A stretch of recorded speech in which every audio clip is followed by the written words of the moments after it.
लोकाभिराममृणरङ्गधीरं राजीवनेत्रं रघुवंशनाथं कारुण्यरूपं करुणाकरं श्रीरामचन्द्रं शरणं ध्येयं सदा परिभवान्यभवेष्टलोभं तीर्थास्पदं शिवविरञ्जनं कारुण्यं भक्त्यर्थं प्रणतपालभवाप्तिकोशं वन्दे महापुरुषते चरणारविन्दं वन्दे महापुरुषते चरणारविन्दम्। इस महाविद्यालय स्नातकोत्तर के जो भी संरक्षक हो,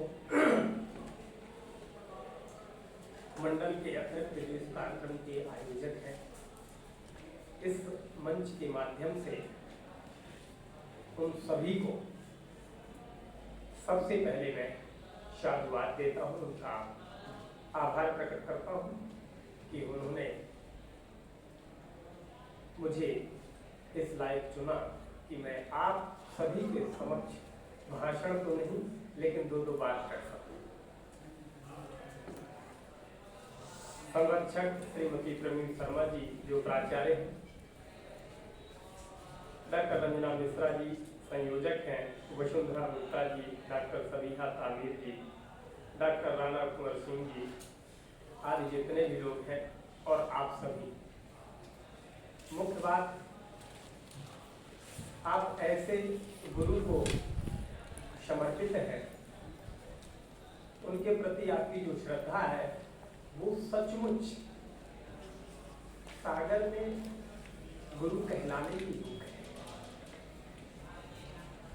मैं जब काशी छोड़ करके बंधुओं आया सागर में, तो हिंदी के नाम पर सबसे पहले मेरी मुलाकात डॉक्टर स्वरूप गुप्ता से होती है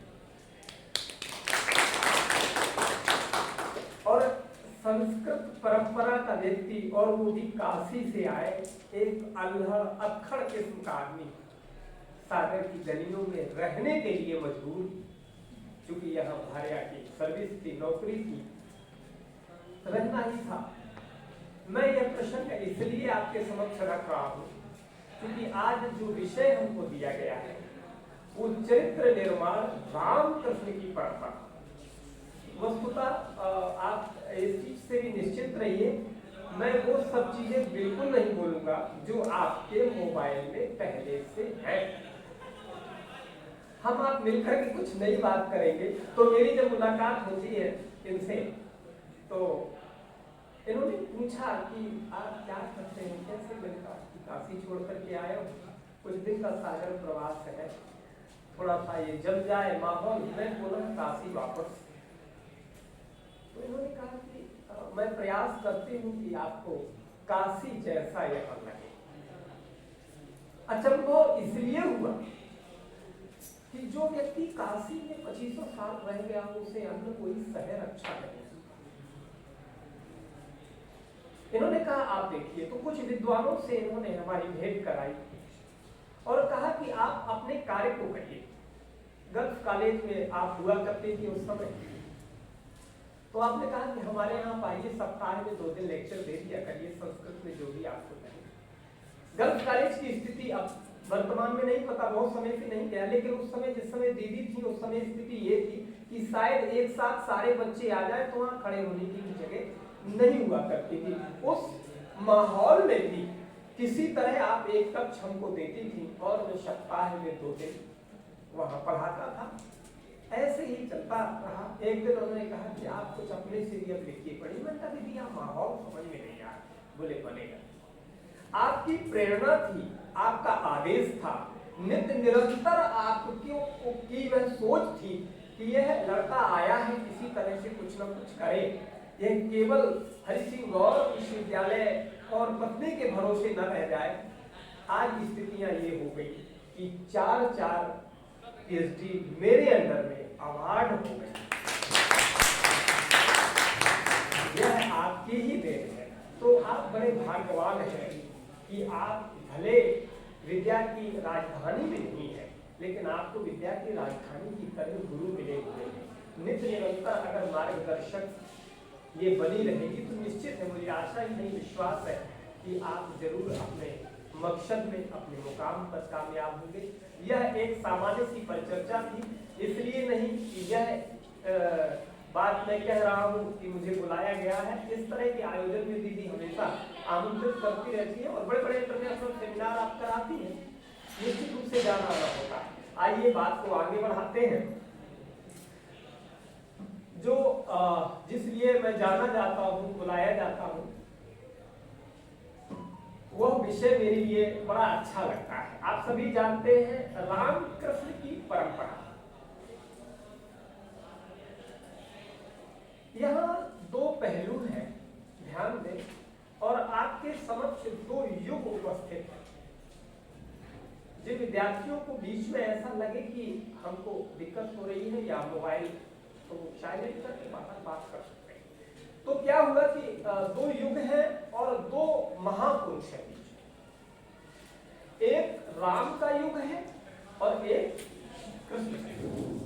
परंपरा पे अपन पहुंच रहे हैं और दोनों की परंपराएं अलग हैं। याद रखें बंधु, एक का चरित्र अनुकरणीय है और एक का कथन अनुकरणीय है। दोनों को आप एक साथ नहीं रख सकते। अगर राम का चरित्र अनुकरणीय है तो कृष्ण का कथन अनुकरणीय है। मैं इसलिए ये कह रहा हूं कि कृष्ण का चरित्र पूर्णतः अनुकरणीय नहीं है, क्योंकि आज कृष्ण का चरित्र अनुकरणीय करने के लिए बहुत लोग हैं, वो समय भी नहीं बचा। मेरी बात समझ गए होंगे। और वो कृष्ण का जो चरित्र था, वह कृष्ण का चरित्र आज के युवा जिस तरीके से ले लेते हैं वो बिल्कुल नहीं था।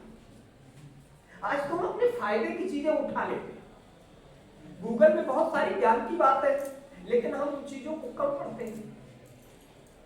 हमें अपने मतलब की जो चीज होती है वो हम ग्राह्य कर लेते हैं। तो जो कृष्ण की परंपरा थी या है, वो कथन की परंपरा। उनके शब्दयोग देखिए, उनके उपदेश देखिए, उनके योग देखिए, उनका योगेश्वर का स्वरूप देखिए, उनके महाभारत के तात्पर्यार्थ का तादात्म्य भाव देखिए। और वही उसके पहले जो राम की परंपरा हुई है वो क्या था? वो चरित्र का, राम का चरित्र। यह सारी की सारी चीजें, ये विषय इसलिए हो सकता है चुने गए हो दीदी के द्वारा। एक छोटा उदाहरण देकर बताता हूं आपको। एक प्रोफेसर साहब थे, उनके दो बच्चे थे। एक छोटा था, बहुत छोटा था, एक बड़ा था। प्रोफेसर साहब भूगोल के अध्यापक थे, ज्योग्राफी के अध्यापक। वो पढ़ाने जाने के लिए उनको ये था कि आज विद्यार्थियों को भारत के नक्शे में विविध नदियों का संगम, ये टॉपिक लिए हुए थे और वो पढ़ाने के लिए जा रहे थे। तब तक उन्होंने देखा कि अभी नाश्ते में थोड़ा सा देर है, तो वहीं पर बैठ करके उसी नक्शे में जो भारत का नक्शा था उसके कुछ लिखने पढ़ने लगे। तब तक अंदर से भारिया ने आवाज दी, नाश्ता तैयार है। वो नाश्ता करने के लिए चले गए। दीदी ध्यान रखें, यह इसलिए मैं बता रहा हूं, एक उदाहरण है कि किस तरह से विद्यार्थियों के मन में भाव जागृत किया जा सकता है। जब वो भारिया ने आवाज दी, वो चले गए अंदर, तब तक उनका जो बड़ा बेटा आता है वहां और उस टेबल पे बड़ा सुंदर सा भारत का नक्शा देखता है, उसको पलटता है और दूसरी तरफ चूंकि वो पूरा का पूरा पेपर साफ है, उस पर एक मानव की मूर्ति बना देता है और वो पुनः उसी तरह टेबल में रख करके चला जाता है। छोटा बेटा बहुत छोटा था, वो आता है, वो टेबल पर देखता है कि कोई कागज पड़ा हुआ है, तो उसको तो कोई मतलब था नहीं, वो इतना नादान था, वो ये समझता भी नहीं था कि कोई काम की चीज हो सकती है। वो उस पेपर को उठाता, उसके 50 टुकड़े करता है, खेल करके वही फेंक करके वो भी चला जाता है। प्रोफेसर साहब जब नाश्ता करके आते, अल्पाहार करके आते हैं, वो देखते हैं उनकी आंखें फटी की फटी रह जाती है। इतनी मेहनत से मैंने तैयार किया था ये सब, और ये सब पर बात करती है, आखिर क्या करूं? उसी समय उनका बड़ा पुत्र आता है, पिताजी की इस बात से चिंतित है, बेटा इस तरह की स्थिति मेरे सामने है, मैं क्या करूं? बोले कोई बात नहीं, आप मुझे 1 मिनट का समय दें तो मैं जोड़ दूं। बोले अच्छा, मुझे जीवन भर हो गया पढ़ते पढ़ाते, इस नक्शे को जोड़ने में मेरी सामर्थ्य नहीं है, इतने टुकड़ों में बट चुका है, तू कैसे जोड़ सकता है इसको? बोले बस 1 मिनट का समय दीजिए। और उस नक्शे को वो पलटता है और कान की जगह कान, आंख की जगह आंख, हाथ की जगह हाथ, पैर की जगह पैर लगा देता है। और जैसे ही उसको चस्पा करके पलटता है, नक्शा एकदम तैयार होता है। और जब उस नक्शे को पिता देखता है तो कहता है, अच्छा बताओ तुमने कैसे तैयार किया? बोले, पिताजी मैंने इसके उस तरफ नक्शे को पलट कर एक मानव की मूर्ति बना दी थी। मुझे लगता है कि मानव यदि पूर्ण सुदृढ़ रूप से सचमुच इस भारत में अनुगमन करने लगे महापुरुषों का, तो शायद ये भारत पुनः अपने स्थिति को प्राप्त कर।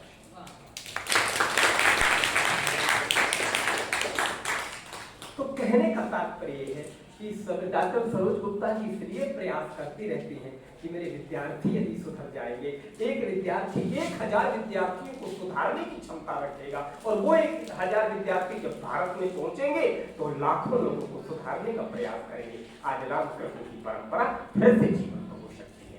यह इनका निरंतर प्रयास रहता है। तो कहने का तात्पर्य है कि जो राम थे उनका चरित्र ऐसा था। कैसा था राम का चरित्र? एक प्रश्न उठता है, ध्यान रखें आप सभी ने, मुझे लगता है शायद इनमें से कोई ऐसा व्यक्ति होगा जिसने रामायण ना देखी। मैं पढ़ने की बात इसलिए नहीं कर रहा हूं कि पढ़ते लोग कम, किंतु देखे जरूर। वो टेलीविजन का जमाना हुआ करता था और महाभारत भी जरूर देखे होंगे। महाभारत मुझे लगता है रामायण कम करते होंगे लेकिन महाभारत ज्यादा करते होंगे, इसलिए महाभारत को जरूर अनुकरण किया होगा। लेकिन महाभारत और रामायण ये दोनों चीजें ध्यान रखें, एक बहुत कुछ सिखाती है। यह सिखाती है महाभारत कि हमको क्या नहीं करना चाहिए। मेरी बात को ध्यान रखें, महाभारत यह सिखाती है कि हमको क्या नहीं करना चाहिए, और रामायण सिखाती है कि हमको क्या करना चाहिए। रामायण सिखाती है कि हमको क्या करना चाहिए, इसलिए रामायण को जरूर देखा होगा आप लोगों ने। रामचरितमानस को पढ़ा हो या ना पढ़ा हो, लेकिन रामानंद सागर की रामायण को जरूर देखा, क्योंकि वो टेलीविजन में आती है, वो आपके मोबाइल में भी है। अब तो मानस भी पूरी तरह अपलोड हो चुकी है, लेकिन मानस का हिंदी अर्थ पढ़ने में जितना समय लगेगा उतना उस चरित्र को देखा भी जा सकता है। इसलिए चरित्र का अनुगमन करें। चरित्र कैसा चरित्र और किसका चरित्र? ध्यान रखें, राम क्यों प्रसिद्ध हुए? रघुवंश एक कालिदास की कृति है और बड़ा महाकाव्य है। नाम सभी ने सुना होगा, रघुवंश महाकाव्य। कितने लोगों ने सुना है? जरा हाथ उठाएं।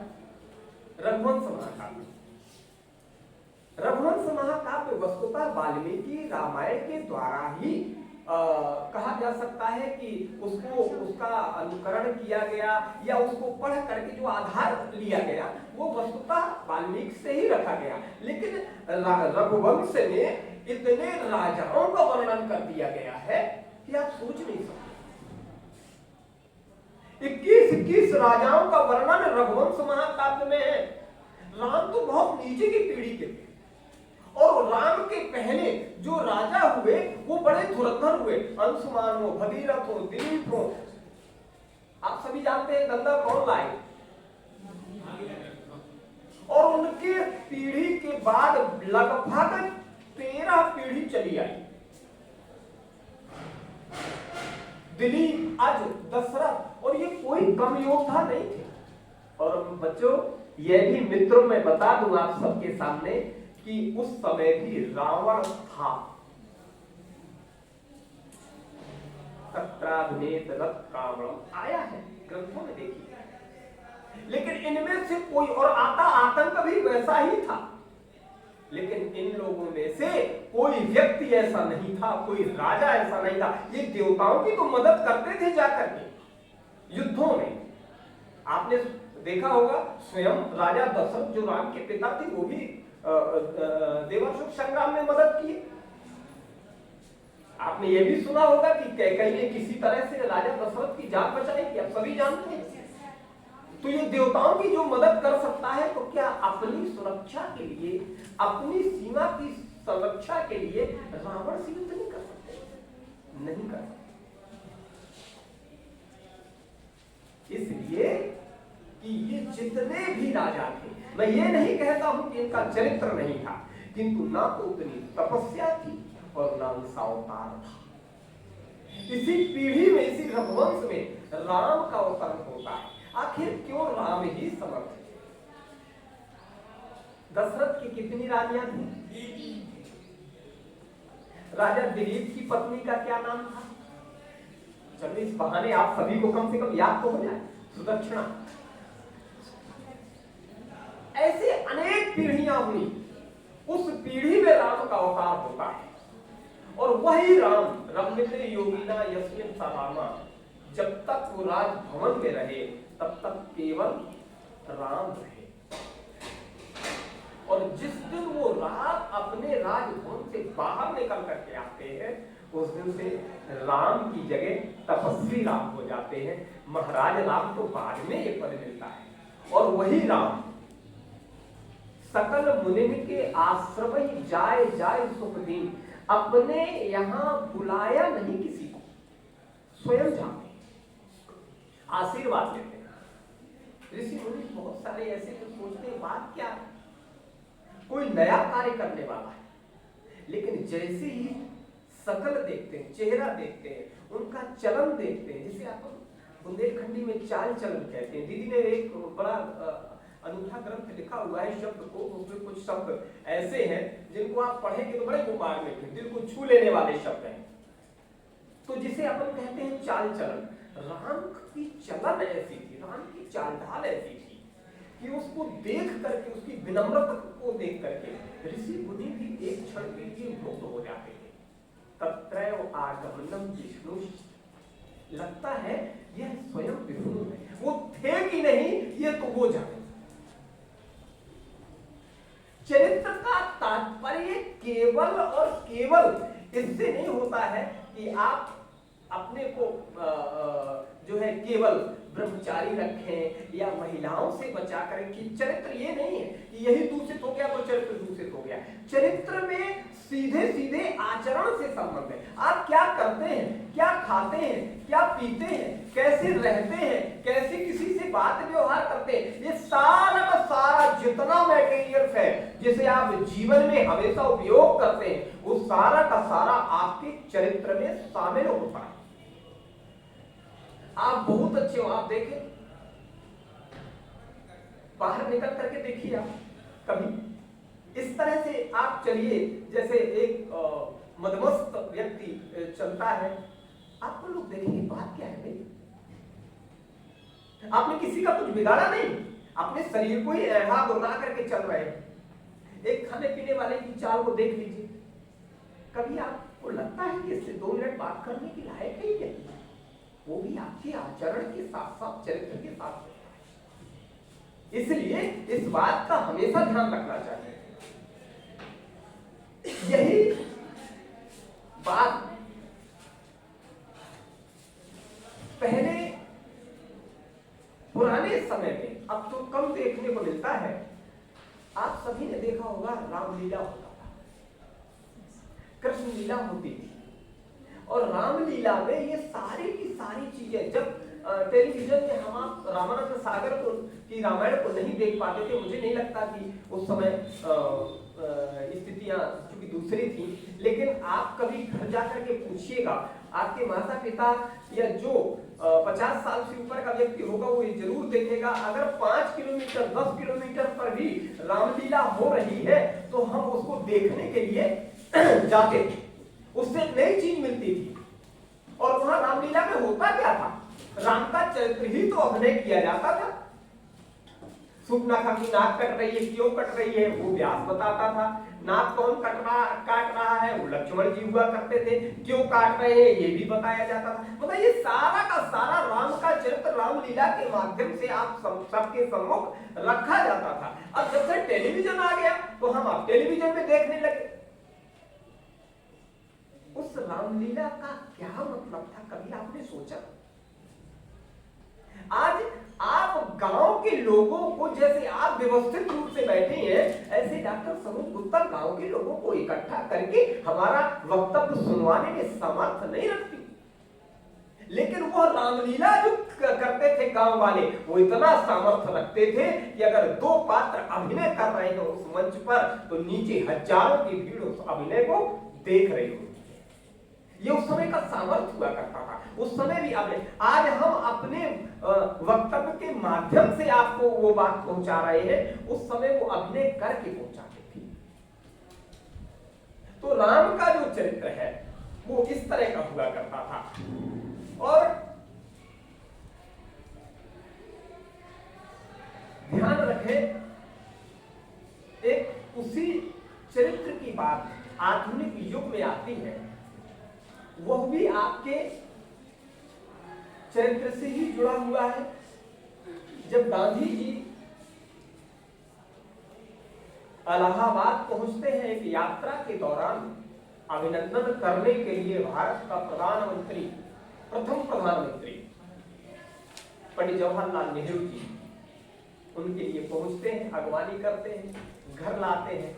भोजन का समय होता है तो गांधी जी ने इच्छा प्रकट की, मुझे हाथ धोना है, और बाहर जो है वो एक बड़े पात्र में जल भरा हुआ था। और गांधी जी जब पहुंचते हैं तो नेहरू जी स्वयं उस बड़े पात्र को, जल पात्र को उठा करके गांधी जी के हाथ धुलाने के लिए, जैसे ही वो जल गांधी जी के हाथों में डाला तो उन्होंने एकदम से पूरी बाल्टी हाथों में ठीक से धुल जाए। बड़ी यात्रा से थकान होकर के आए।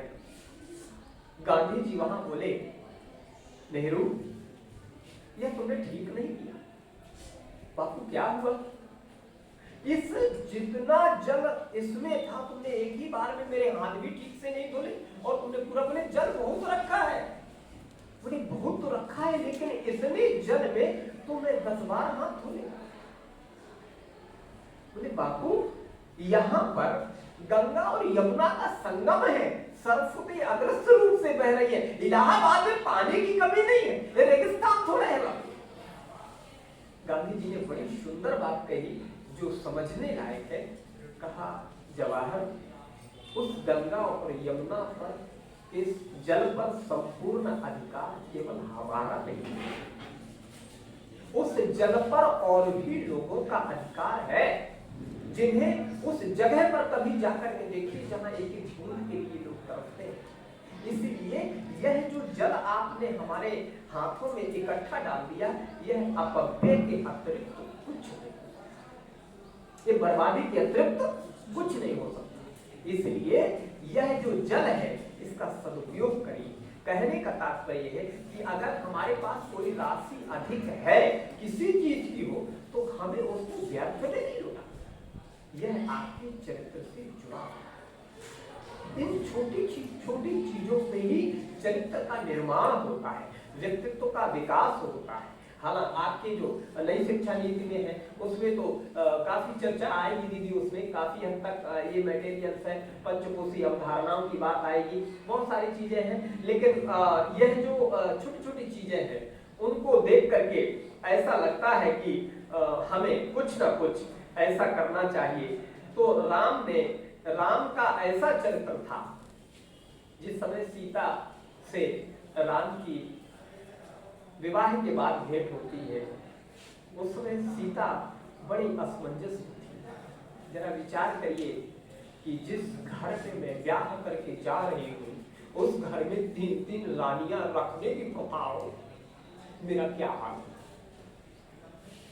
प्रथम मुलाकात में ही राम ने कह दिया स्पष्ट, जाहे न देखो तिय सम राखो एक। आप चिंता मत करिए, पुरानी बातों को छोड़ दीजिए।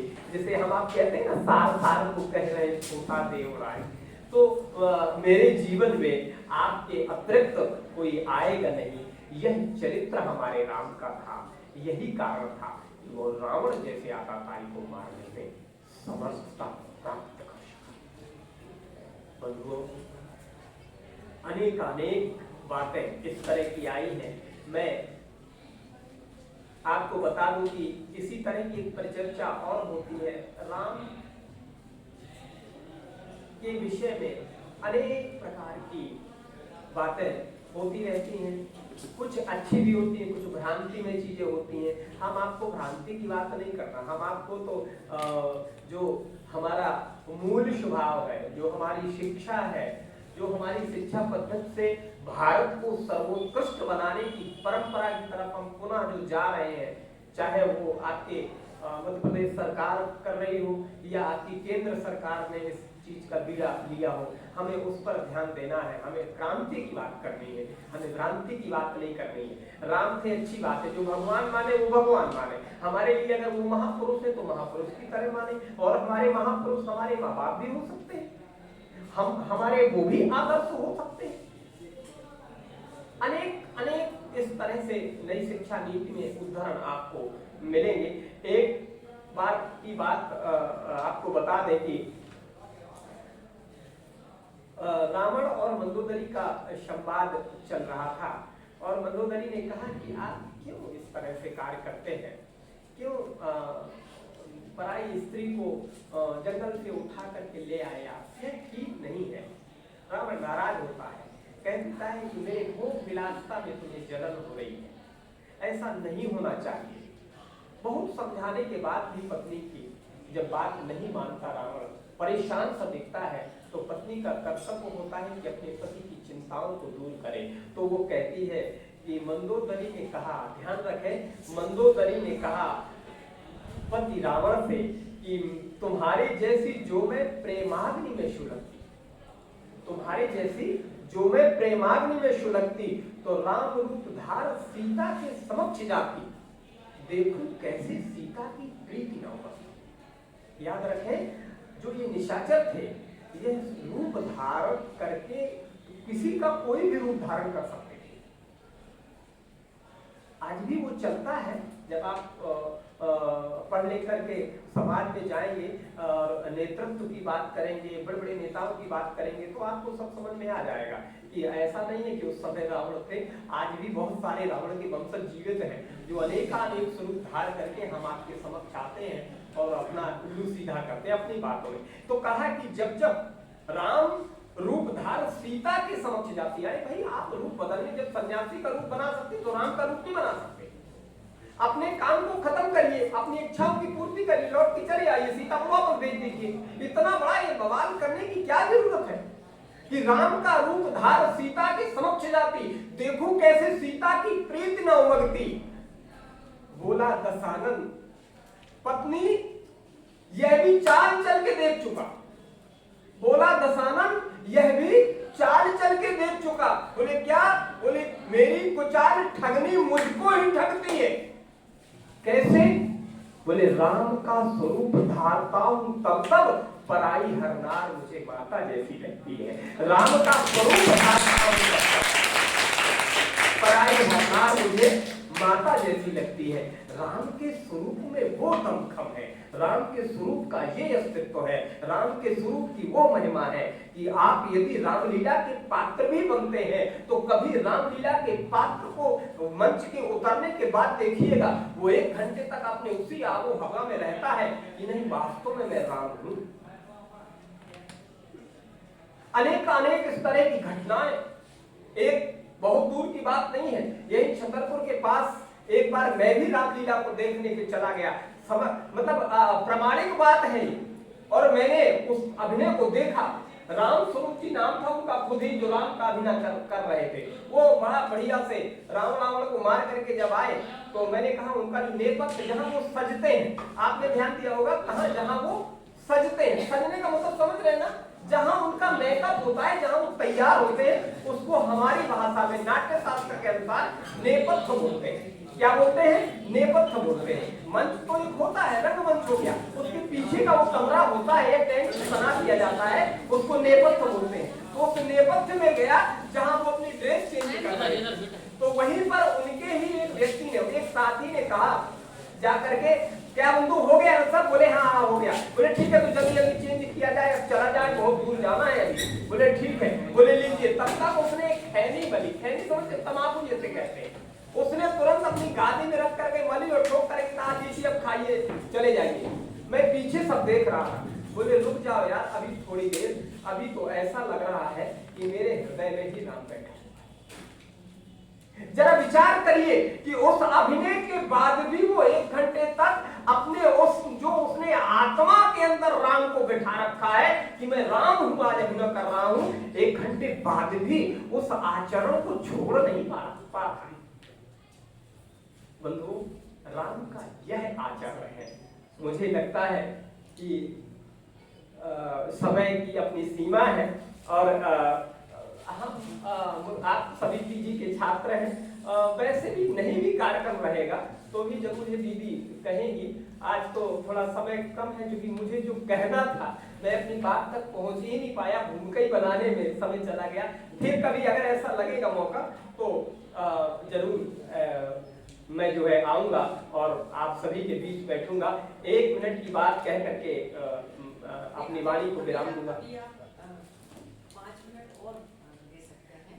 तो इस बात का ध्यान रखें कि राम हो या कृष्ण हो, कभी भी व्यक्ति हमेशा जीवित नहीं रहता और बहुत दिनों तक जीवित रहना भी नहीं चाहिए। आप बड़े बड़े महापुरुषों का नाम बता दीजिए, वो कितने दिनों तक, बहुत अधिक कौन दीर्घ जीवित रहा, लेकिन उसकी कीर्ति हमेशा जीवित रहती है। और कीर्ति कब जीवित रहती है? जब उसका आचरण अच्छा होता है, उसका चरित्र अच्छा होता है। आज हम कृष्ण को क्यों पूछते हैं, आज हम राम को क्यों पूछते हैं? कोई तो कुछ तो उनमें मानवीयता कि वो गुण रहे होंगे जो हम आपकी अपेक्षा सर्वोत्कृष्ट रहे होंगे। सोचिए, अब आप सभी पीजी के विद्यार्थी हैं, जन्म से लेकर के मृत्यु तक यही जीवन का नाम है। जितना करना है हम आपको इतने में ही कर लेना है, इतने में ही पढ़ाई भी कर लेना है, इतने में ही खेल भी कर लेना है, इतने में ही अपने माता पिता की सेवा भी कर लेना है, इतने में विवाह आदि परिवार को भी आगे बढ़ा लेना है, इतने में ही हम आपको जीविका भी चलानी है, रोजगार भी ढूंढना है, और इतने समय में ही 4, 6, 10 साल का वो बुढ़ापा काटना है जिसकी हमने कभी कल्पना नहीं। आपके पास समय कितना है? जीवन से मृत्यु पर्यंत। पहले की उम्र 100 साल होती है। अब आप शतक की आवश्यकता बिल्कुल मत समझिए। मैं ये बात आपको इसलिए कह रहा हूं कि जो लोग कहते हैं कि चलो ठीक है, सबने तो चरित्र बाद में बनाया, ये छोड़ दीजिए बात। अगर आपको कीर्ति को जीवंत रखना, देखिए जीव अगर जीता है, उसका जो जीवन है वो जीवन बहुत महत्वपूर्ण नहीं होता, उसने अपने आप को जीवंत कब तक रखा है यह महत्वपूर्ण है। इसलिए इस बात का ध्यान रखें कि बहुत दिनों तक जीना महत्वपूर्ण नहीं है। और यही बात महाभारत के समय पर भीष्म ने कही थी, जब अंतिम समय पर वो शरीर छोड़ने के लिए उद्यत हुए, उन्होंने कहा वहां अर्जुन एक निवेदन है। बोले क्या बाबा? बोले सिर्फ 2 मिनट के लिए कृष्ण को बुला दो, मैं उसको समक्ष अपने देख करके अपने प्राण छोड़ना चाहता हूं। कृष्ण को बुलाया गया। बोले हे यदुनंदन, मेरी इस व्यवस्था को कोई समझे या न समझे, लेकिन आप समझते हैं। कृष्ण ने एक तो बड़ी सुंदर पॉइंट की बात वहां कही कि हे पितामह, मैं आपकी व्यवस्था को समझता हूं, क्या यह इतना पर्याप्त नहीं है? अरे मैं समझता हूं माने संसार समझता है, लेकिन एक निवेदन है यदुनंदन, संपूर्ण संसार मुझे दोषी कहेगा। क्यों?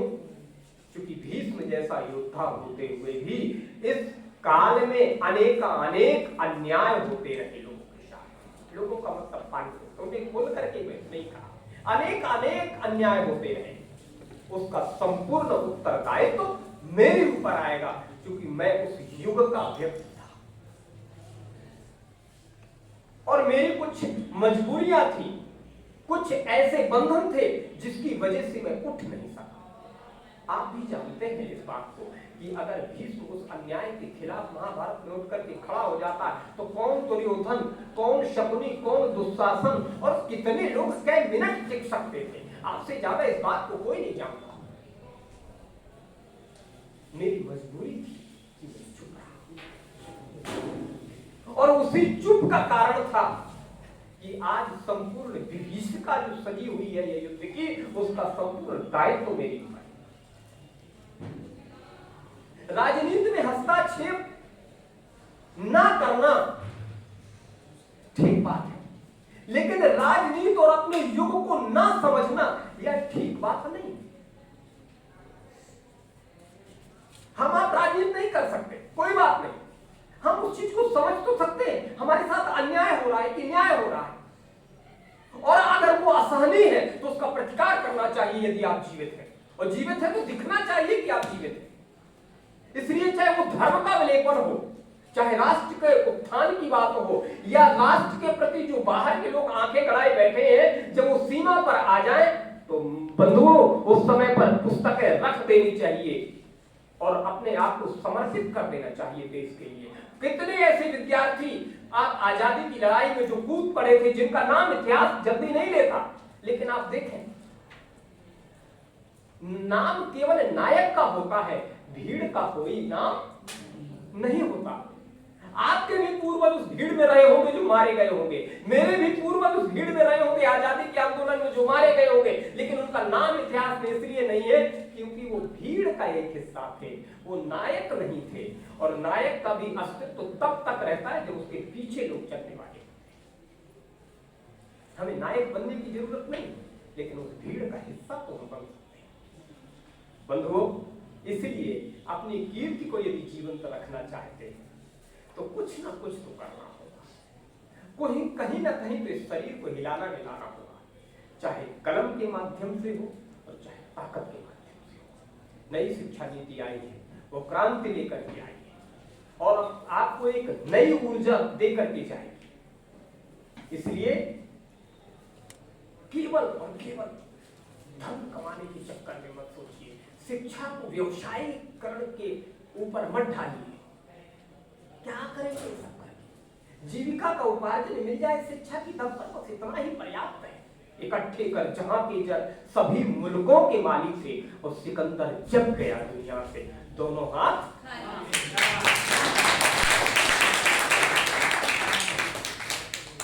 एक बात कह करके मैं समाप्त करता हूं कि एक दिन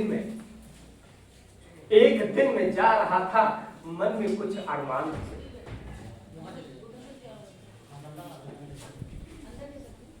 इसीलिए मैं कहता हूं कि जीवंतता हमेशा होनी चाहिए। जीव भले जीवित रहे या न रहे, लेकिन जीव की कीर्ति हमेशा रहनी चाहिए, और यह तभी रह सकता है अधिक जब आपका चरित्र अच्छा हो।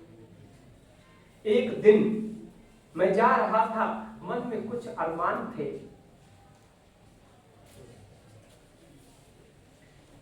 पड़ी थी पथ पर हड्डियां और सामने शमशान थे। एक दिन मैं जा रहा था, मन में कुछ अरमान थे। पथ में सड़क, पथ पर पड़ी थी हड्डियां, पथ पर पड़ी थी हड्डियां और सामने शमशान थे। एक हड्डी से पैर लगा, उसके कुछ बयान थे। ऐ इंसान संभल के चलना, एक दिन हम भी इंसान थे।